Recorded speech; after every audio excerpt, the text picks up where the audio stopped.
Yn ysgol gynradd Kitchener, mae plant yn mewn fidwyr cynnar a mwy diweddar, a nifer wrth gwrs wedi dod o wledydd y Gymanwlad. Sikhiaid ydy'r rhain, a ffrin ydy cysylltiad uniongyrchol nhw a'r dociau. Ar ôl cyrraedd yn y 50au, fe ddefnyddio nhw i doniau mewn byd masnach, gan agor siopau yn ardal Riverside, lle roedd y tair hata. Mae disgwyl i'r bechgyn a'r dynion wisgo tyrban a'r cara y freichlau ddur yn unol â'i crefydd. Dau o symbolau pwysig, fel y gwallt hir. Yn ôl crefydd y Sikh, mae'n rhaid peidio newid trefn natur. Mae gwallt yn tyfu'n naturiol, a ddylid mwy dorri. Talaith Punjab yng ngogledd yr India ydy cartre ysbrydol y Sikh, ac mae Sikhiaid Caerdydd yn cadw'r ffydd yn y deml newydd yma, y Gwrdwara.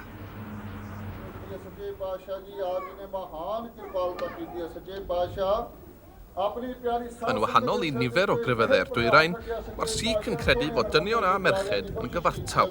I Beibl nhw ydy'r gwrw Granth Sahib, dysgeidiaeth y 10 gwrw, yr athrawon ysbrydol mawr.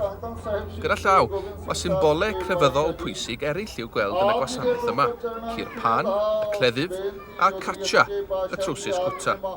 Yr un symbol da ni heb i weld ydy'r Kanga, crib, sydd angen rheidiol wrth gwrs i gadw cymaint o wallt mewn trefn.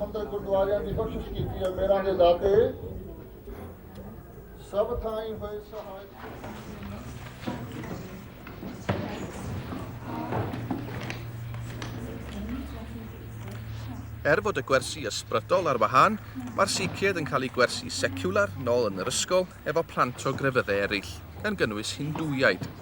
O'r India y daw'r Hindŵiaid hefyd, a nhw ydy mwyafrif y boblogaeth yn y wlad anferthol honno. Mae crefydd nhw yn gwahardd bwyta cig-eidion. Mae'r fuwch yn anifail sanctaidd. Cred llawer Hindw ydy fod lladd unrhyw anifail yn anghywir. Llysiau a chnau yn aml iawn sydd ar restr negeseuon gwraig y tŷ. Heb anghofio, sawl math o sbeis wrth gwrs. Ac yng Nghaerdydd, does na ddim prinder siopau arbennig ar ei chyfer hi, ac yn belledach bod chi'n gwybod yr iset, mi allwch fwyta yr un bwyd ym mhrif ddinas Cymru ac yn Delhi newydd, prif ddinas India.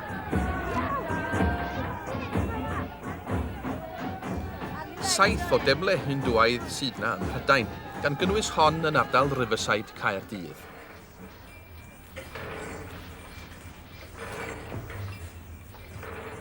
Yn ôl crefydd yr Hindw, un o'r hynna yn y byd, un duw mawr sy'n bod, a'i enw fo ydy Brahman. Mae'r rhai yn credu fod na nifer o dduwiau llai sy'n rhan o'r duw mawr, ac mae Brahman i'w weld mewn sawl gwahanol ffurf.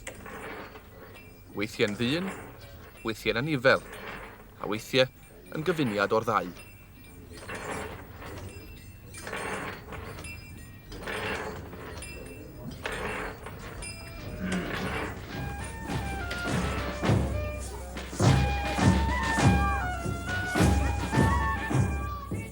Dyma'r arweinydd crefyddol o'r India, a bob blwyddyn mae yna dathlu mawr i'w groesawu fo i Gaerdydd.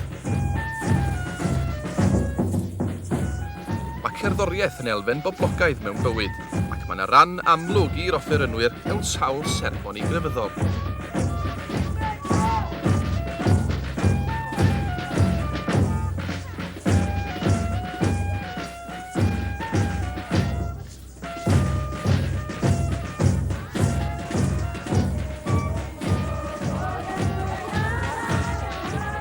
Addyr yn cyffredin ymhlith y merched ydy gem yn y trwyn a smotyn ar dalcen.